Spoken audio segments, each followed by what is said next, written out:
You never know where your next unforgettable experience will pop up. That's why bringing along an American Express card opens the door to rewards wherever you go. Morning coffee run with an old friend? Earn cash back. Weekend getaway? Earn miles. Dinner at the hottest restaurant in town? You get the idea. No matter the place or the plan, Amex rewards your inner explorer.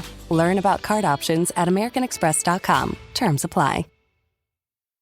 At ADP, we work with more than 860,000 companies worldwide. That gives us a pretty good idea of how to help businesses grow stronger. Whether it's through data insights that help you make informed decisions about building a team that works better as a team, or by keeping you ahead of thousands of changing regulations so you can keep ahead of everything else. Like building that better team. Grow stronger with ADP. HR, talent, time, and payroll. CBS Radio Mystery Theater presents...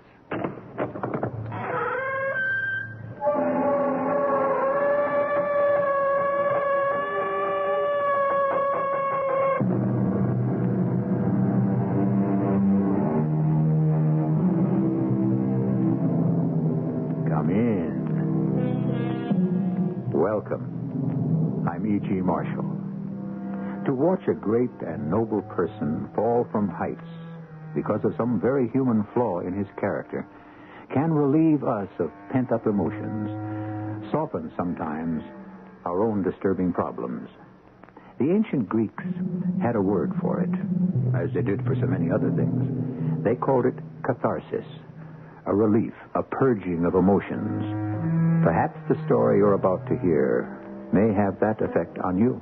Citizens of Thebes, this unknown murderer will be brought to justice. This I promise you. And on his soul I here invoke this curse. May he wear out his life in misery, in everlasting doom. May the good Lord dry up his crops, sicken his cattle, give him no sons or daughters to comfort his old age. May his tongue wither in his mouth, and his eyes lose the clear sight of day. This I wish upon this evil man, this murderer!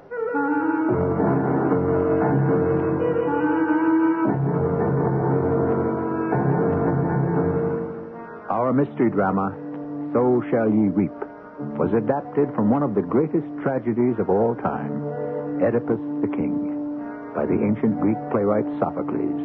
It was especially written for the Mystery Theater by Arnold Moss. It stars Russell Horton and John Beale. It is sponsored in part by Buick Motor Division and True Value Hardware Stores. I'll be back shortly with Act One.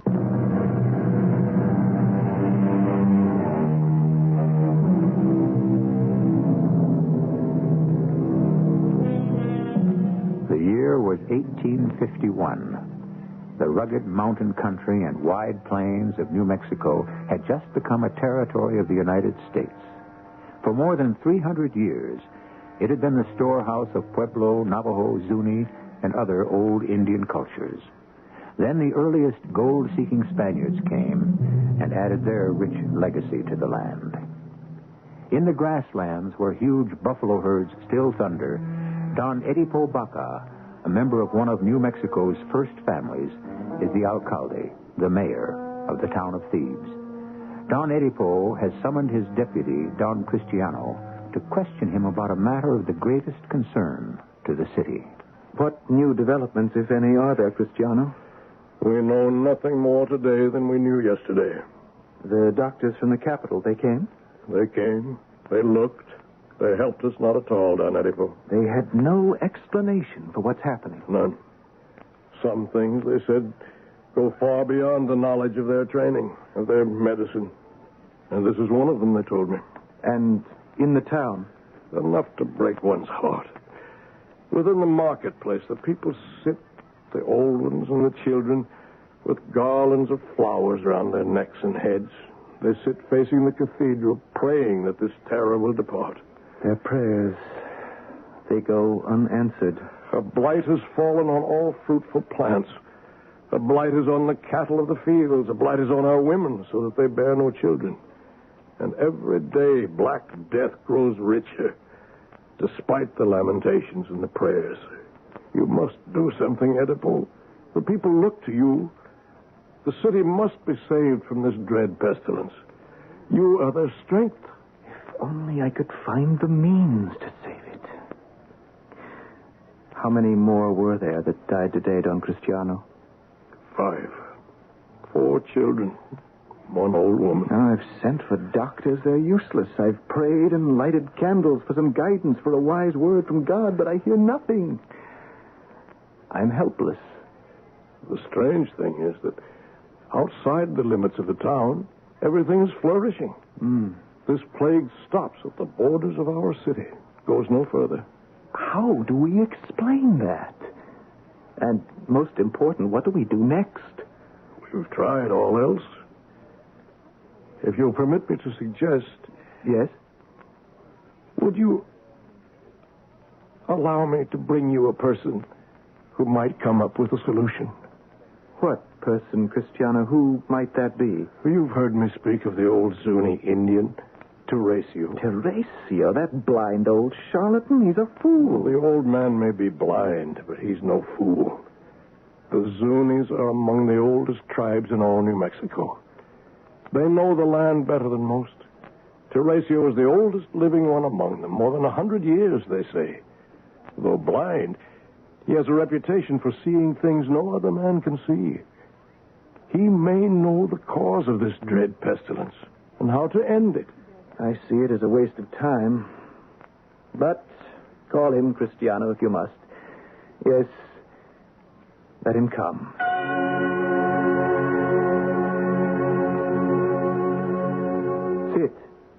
Sit, old man. Here, let me help you. I prefer to stand, my lord, and lean upon my stick. Just as you please. This sickness, this pollution that's descended on our town, it must be driven out. It must be cured. Or our great city will be no more than a dead memory in no time at all. True. The city and its people all will perish. Yes, it can be done. A purifying ritual will do it. What sort of ritual? How shall it be done? Where do we start?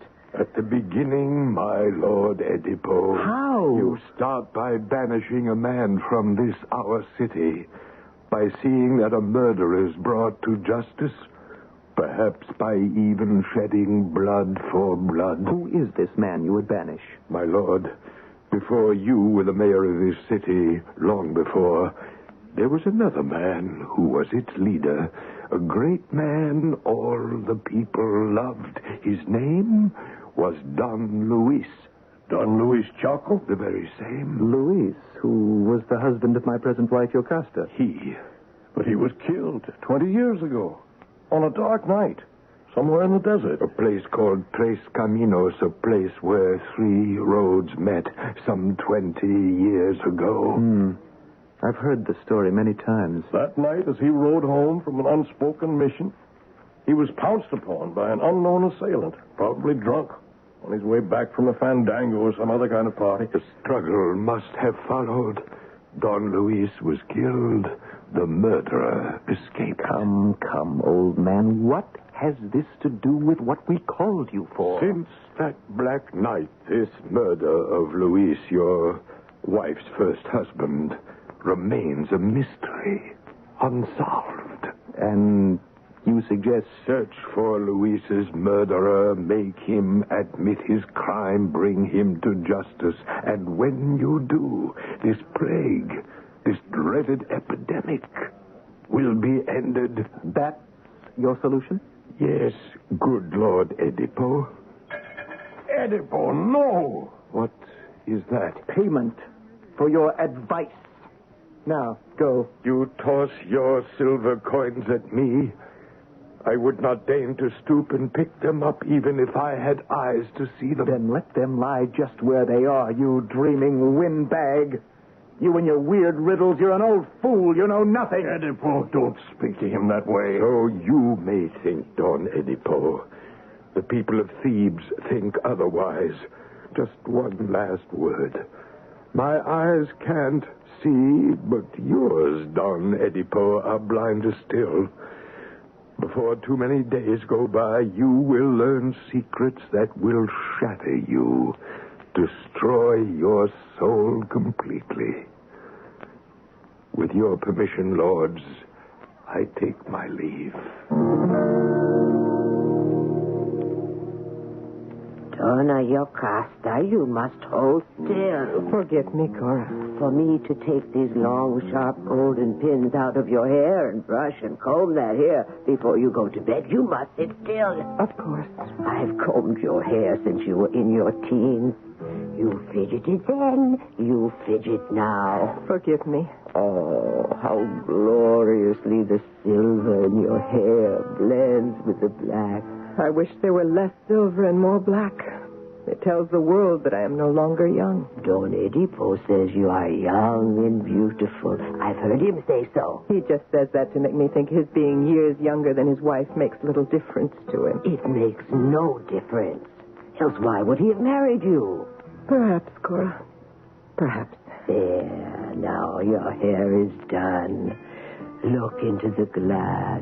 You look like an angel. An angel? In her 50s? Oh, Cora, I'm so worried for the city and for Edipo. I know. The worst is this old Indian, this Teracio. Teracio? The blind old Zuni. These evil rumors that he's spreading, that Don Oedipus refused to put a stop to the mysterious plague, that it would be ended if he wanted it to end. But that's not true. We know it's not. But the people of the city are not convinced. And old Teracio's respected by the people. Forgive me, ladies, I heard what you were saying. It's true.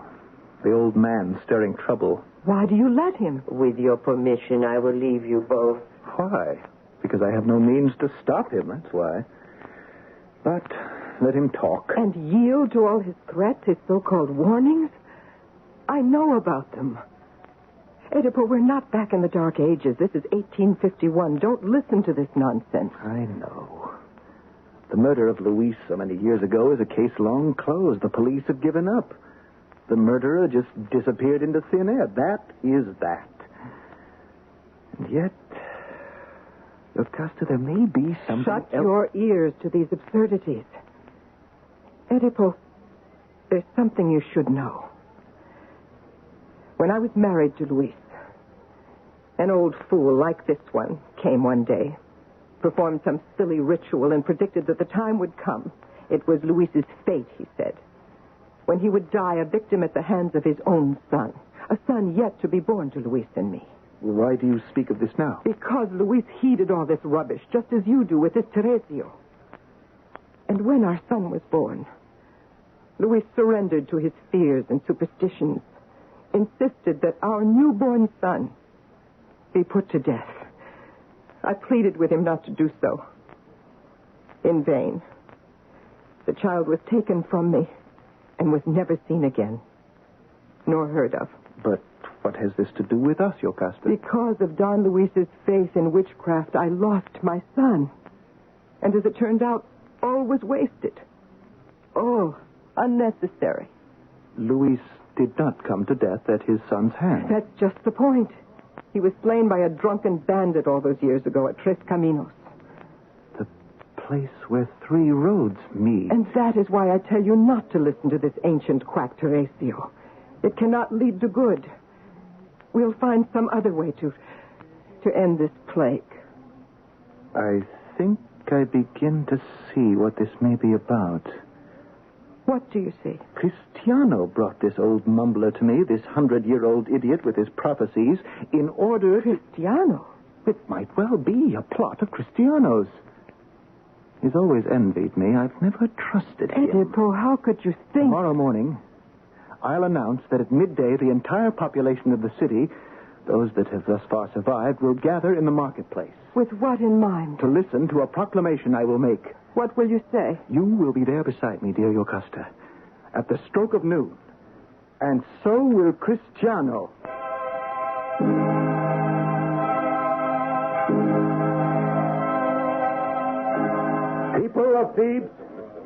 People of Thebes, if you will hear my words, I beg you listen. Here, with my wife beside me, and my deputy, Cristiano, I tell you, Teracio is right. A good man died, a man you chose to lead you. I felt for him as I feel now, as if he were my own father. Nothing will be left undone to find his murderer. Though many years have passed, I promise you, and when he's found, he will be brought to justice. People of Thebes, God will decide if we're to prosper or remain in sorrow. Oedipo, you've done a very foolish thing. Why? No harm can come from what I've said, and who can tell? It might even bring us untold good. Am I right, Cristiano?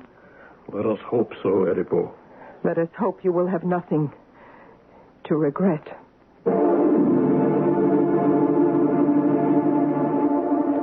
I've heard it said that a curse can be like a stone flung up into the heavens. It doesn't stay there, as we all know. And when it returns, there is the possibility that it can fall back on the head of the one who threw it. Eucastus seems to have reservations about Oedipo's good judgment in the choice of words he's spoken in the city square, and trusts no harm will come of them. I shall return shortly with Act 2.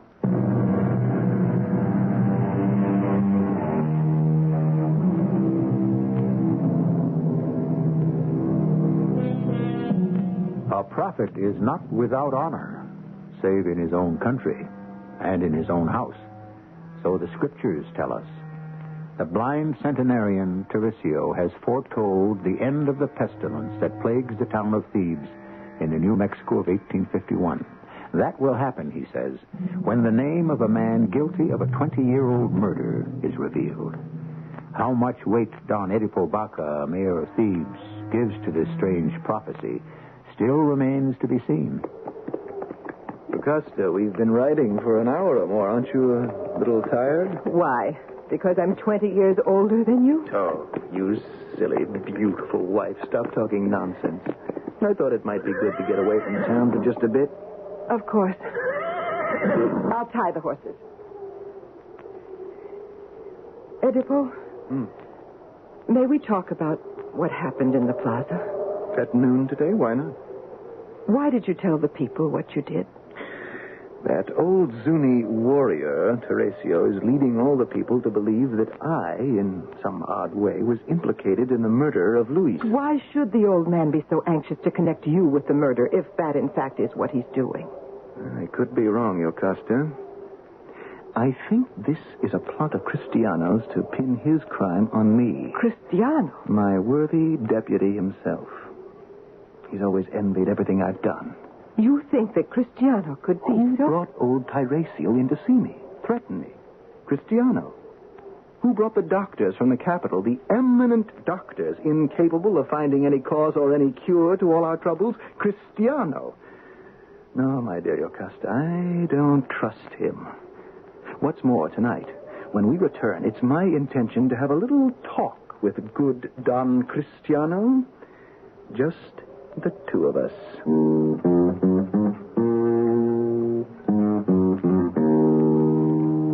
Cristiano, I say that you know more about the murder of Luis than you are speaking. I also say that you will stop at nothing to get possession of my high office. You have wronged me, Cristiano. Now, is my meaning clear to you? You're calling me a traitor. To me and to our city. I can't believe this. Can you be in your right mind to accuse me in this fashion? Cristiano. I'm happy serving you. Serving the city the best that I know how. And so it is with everyone who's learned some wisdom and some self-control. What is the point? That I am no traitor. If you discover that I have laid a plot of any kind against you, not only will I then resign my present office, I will leave my native Thebes forever under my own power. To throw away an old and honest friend, as you are doing, is to throw your life away. Cristiano, I have listened to you, and yet you convince me not one single bit. So what would you like to do? Banish me from Thebes? Proclaim to everyone that I've betrayed you? Or end this double game you play forever. Put down that pistol, Edipo. You've lost your mind. Put it down. I beg you. It's I who rule in Thebes. You never will. Please put away that... Oh, here you two are. And quarreling? Are you not ashamed to take the time to speak whatever private griefs you have when our poor city's dying bit by bit? The contagion of death spreads by the hour, and you two argue? Please, leave, Cristiano. It's late. Go to your bed. And you too, Oedipus. I'll go. But with one last word. Oedipus, if I've been guilty of one iota of the charges you've made, I call upon the heavens to curse me and take away my life this very moment. I bid you both good night. I think you are wrong. Cristiano is an honest man, I'm sure. We'll see. If he'd had anything to do with what happened on that ghastly night at Tres Caminos, he'd have given himself away long ago. Why do you keep calling it the thing at Tres Caminos, the ghastly night at Tres Caminos? What should I call it? That's where it happened, where Don Luis, my husband, was savagely attacked and slaughtered. So 20 years have passed, and you, my dear one, have helped me to a beautiful new life. You can't expect me to forget completely, can you? Then I must tell you something. Something I could tell to no one but you, my wife. Something I have never spoken of before to anyone. What is it that disturbs you so? Yocasta, I've killed a man. For 18, 19 years since that day, since I was born, I was a happy child sharing my parents' home, my parents' love. There never was a kinder father than Pablo Baca. May his days be long. No gentler, sweeter mother than Dona Marta. So I have heard. One night at dinner, it was the night of Christmas, some guest who drunk more wine than he could handle cast doubts upon the legitimacy of my birth, called me an unspeakable name, all as he supposed in jest. Though furious, I held my temper, let it pass. But that night, I had a dream. An ugly, torturing dream. That I was doomed to be the murderer of my own father. That and something else. And what was that? Oh, it was so terrible, I still can't find the tongue to speak it. Especially to you, my wife. Oh, my poor Oedipus. I waked up from my dream that night, screaming, drenched in my own sweat. I dressed, mounted my pony, and fled, not knowing to what place I was headed. I rode for hours, so I think anywhere, to get away from my dream, from what I thought I might be fated for. Then, suddenly, on this darkest night, I came upon a man who challenged me the right of way. Drunk with my fear, emboldened by my youth, I struck this man who pushed me, drew my pistol. And you shot him? Killed him on the spot. And as I rode away, I saw the signpost that identified the place, and what it read was Tres Caminos, the place where three roads meet. Oh, my dearest Oedipus. Oh, my darling. For the first time, I understand why you're always so upset at mention of that place. What you did there was an enormous sin, taking a man's life. May God forgive you. But the fact that you have killed a man and that my first husband lost his life at the same place is no more than a most unhappy fate. What do you call it? A coincidence. One thing has no connection with the other. That's what I've always told myself. Besides, your dream was meaningless. Your father, Pablo, is alive and well. As for the other thing, whatever it may be, the thing you dreamed of, you must forget. To wound yourself with shapeless images that have no basis in reality, that makes no sense. You're right, of course. Now, get some rest. And in the morning, we'll find some way to end this pestilence that's poisoning our city.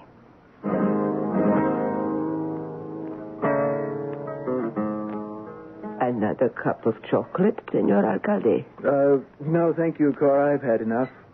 You've finished with your breakfast then, Senor? Almost. Then I must tell you, that blind old man's outside again. Requests, demands to see you. Teracio. Since break of dawn, he's been waiting at our gates. Please show him in. I can think of better ways to start a morning. My lord, I had to see you. Come in, old man. With what new anger have you come to punish me? My great-grandson, Jose, a little boy of 5, he died this morning in my arms, choking for more breath. Oh.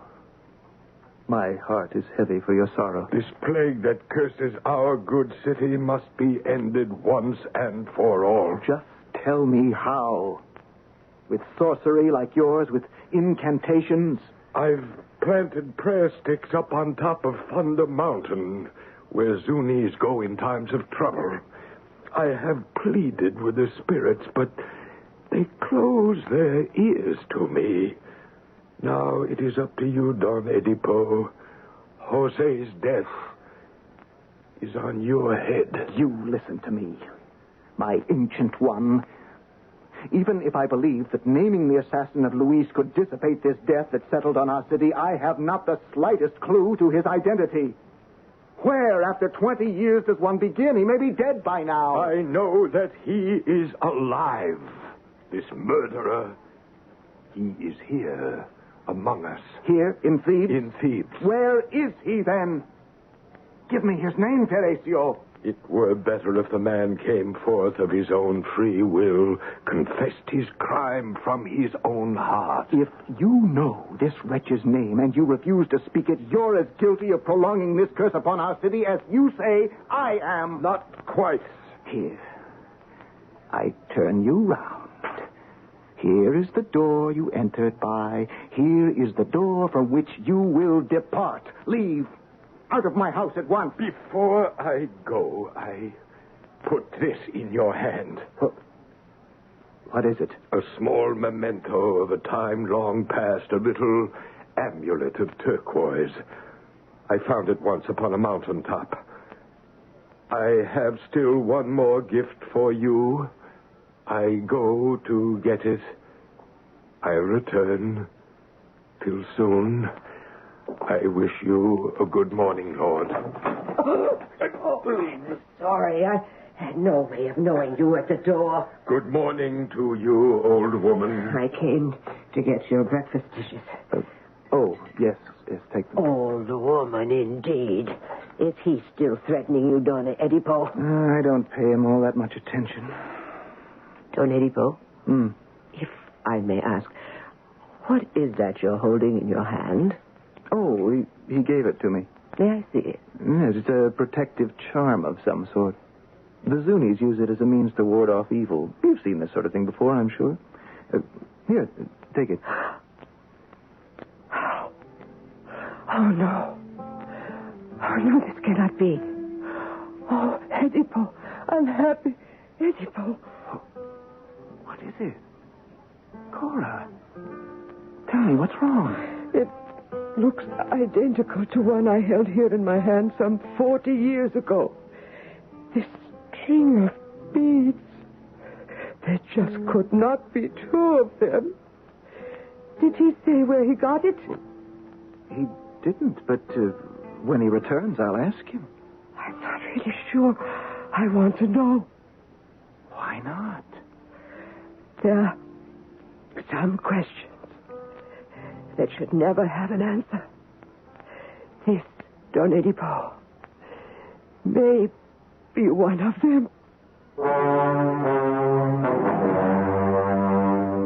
What questions are there that can or should not have an answer?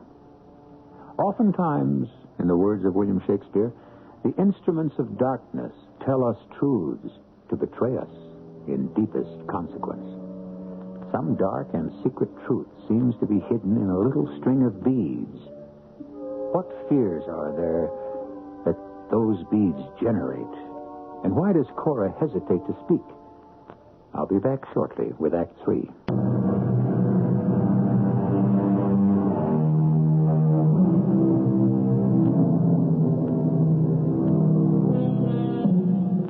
Destiny has two ways of crushing us. Sometimes by refusing us the things we dream, and sometimes by fulfilling them. Eddie Po Baca has been pursued all his adult life by a terrifying dream he wants desperately not to come true.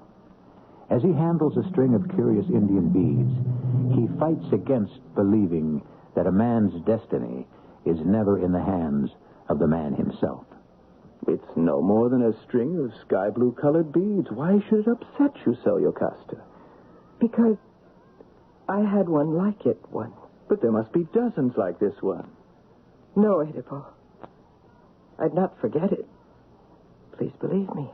And if it were the one that you had 40 years ago, you should be overjoyed to find it once again. Maybe. And maybe not. Enter. Signor Alcalde. Senor, with your permission. What is it, Cora? Why are you in tears? I bring heartbreaking news for you, my lord. What news? A messenger arrived from what was once home for you. The news is... Speak, Cora, what is it? Your father, my dear lord, is in his grave. This, you say? Don Pablo Baca, your dear father, he is dead. By treachery or by sickness? How? The messenger, he said small things will send old bodies to their sleep. He died of sickness, then? And of old age. The long years he had measured. Sickness. Sickness. Oh. Edipo, why do you laugh? I can't believe it. The prophecy, the evil dream that I once had. The dream that has been filling me with fear all my grown life was meaningless. What dream? That I would kill my father.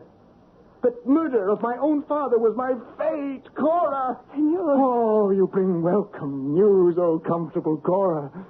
My father is dead, hidden deep in the earth of natural causes. And that other portion of the dream? The part you would not speak of? Oh, it will prove as worthless. Oh, I rejoice to hear your news, dear Cora. Don Edipo. Yes. On top of everything, Teracio's back again. Oh, let the old goat come in. I have no fear of him or any man. This way, old man. Here, let me lead you. My good lord, I've brought you this, just as I promised. What is it? A little gift. It goes with the blue amulet I gave your husband. An old Navajo blanket, torn and faded by the sun and rain. It's yours, Don Edipo. Why his? Well, what would I want with it? Why do you give me this? And for that matter, why that amulet? They both may help you find that truth which we were speaking of. Truth? In a rag of a blanket and a string of beads? I have no time to listen to such nonsense. Why have you brought these things, old man? Where do they come from? Some 40 years ago, walking atop Mount Lagrimas, I came upon a newborn infant, 3 or 4 days old, abandoned by its parents, wrapped in a Navajo blanket, this blanket. The child was close to death, too weak even to cry. This blanket? I picked up the child, carried it in my arms to the hacienda of Don Pablo and of Dona Marta. They were childless. They'd befriended me. They kept the baby, raised it as if it were their very own. Oh, no. Don Pablo. Dona Marta. My parents did this? They did. A fascinating tale. And this is your truth? It is. What has this story got to do with me? Or, if you please, with the murder of Luis at Tres Caminos? Don Edipo, you were that infant wrapped in this very blanket. The turquoise amulet was around your neck. No, that cannot be. Pablo and Marta were never your true parents. You horrible old man. Who then were my parents? Tell me that. No! Cora? No! Be still. Say nothing. What is it? Cora! Cora? Help me to my room. Yes, senor. Oh, Eddie Po. God give you help. God keep you from the knowledge that will bring unending grief and tear your soul into 1,000 pieces.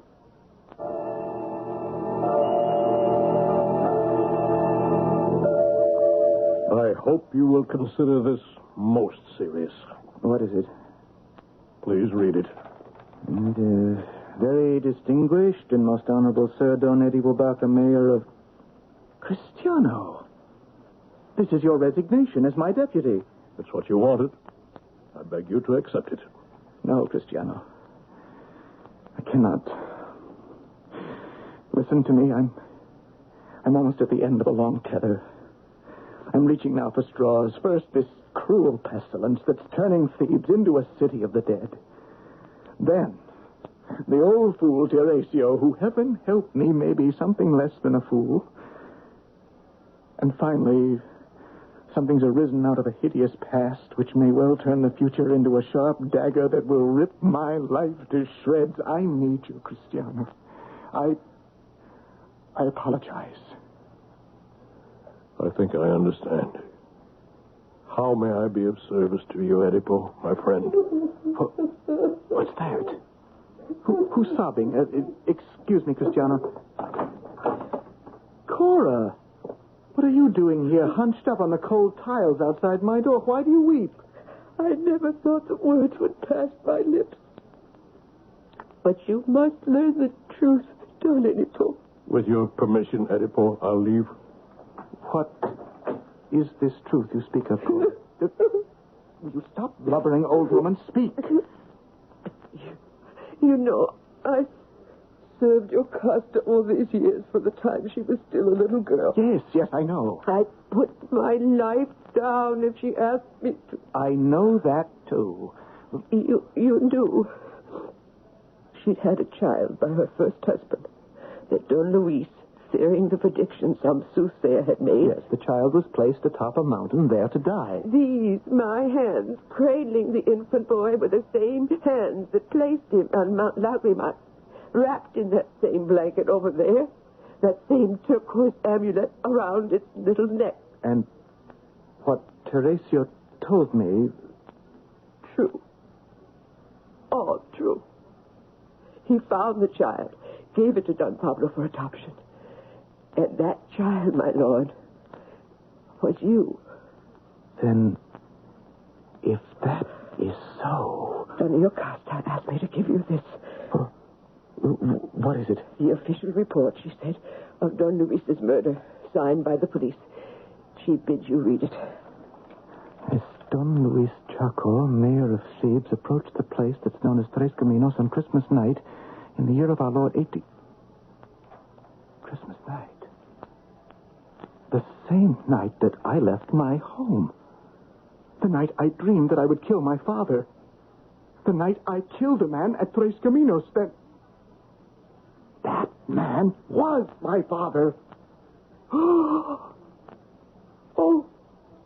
light of the sun, let me look no more upon you after today. Oh, you poor man. Lucasta. My dear lady. Oh, unhappy woman that I am. From my marriage bed I come. That bed of sorrow where, unknowing, I have brought misery and pain upon this house. Go back into your room, Yocasta. Rest. There is no rest for me. Never again will I know peace.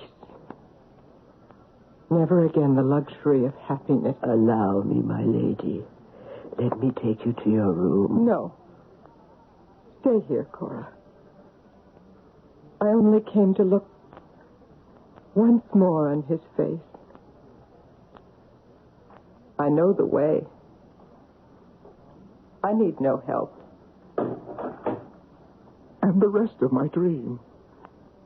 It, too, heaven pity me, has proved to be the truth. My own mother has been my mother and my bride. It sounded like a shot. A shot. Teracio was right. The murderer of Luis was always here in Thebes, unknowing and unknown. But now... Cristiano, why do you carry Yocasta in your arms? Yocasta's dead. She shot herself. Oh, Eddie Po, most wretched man in all the world. What are you doing? Let me take those long, sharp pins with which Yocasta you would bind your hair in place. No, Eddie Po. No, let the grace of God is on you, Eddie Po. Eddie Po. Now, what can I see to love? Now, what good can I look forward to? Stop, Eddie Po, stop. Your eyes are smeared with blood. Darkness, horror of darkness. I was blind when I could see. Madness and stabbing pain and memory of evil deeds I've done. He's put out his eyes. Go, Cora. Quickly, bring some help. Stay here, both of you. I am beyond all help. Let me go away. I, whom God despises above all men on earth.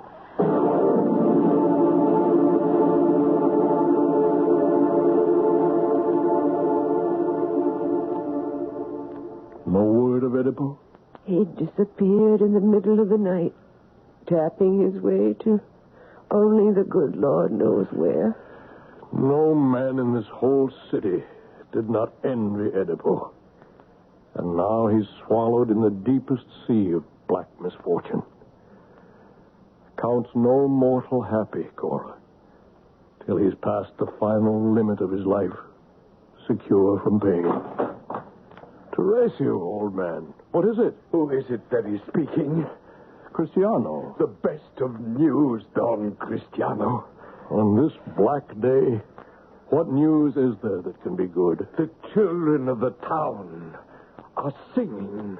The cattle romp in play across the fields. The people of Thebes have left their beds of misery and pain. The pestilence has ended, Cristiano. The plague is over.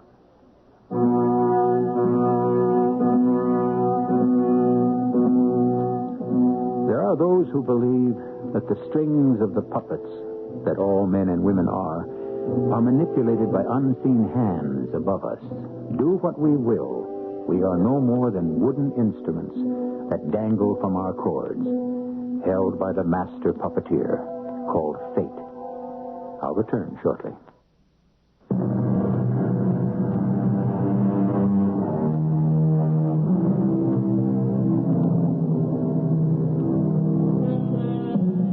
"2,400 years ago, when the plays of Aeschylus, Sophocles, and Euripides were first presented on the stages of Athens in ancient Greece, the playwrights would receive, so tradition tells us, a live goat as payment for their dramatic efforts. The word in ancient Greek for goat was tragos. This, followed by the word for song, gave us tragodia, goat song, or tragedy. Our cast included Russell Horton, John Beale, Terry Keane, Ann Petoniak, and Arnold Moss. The entire production was under the direction of Hyman Brown. This is E.G. Marshall inviting you to return to our Mystery Theater for another adventure in the macabre. Until next time, pleasant dreams.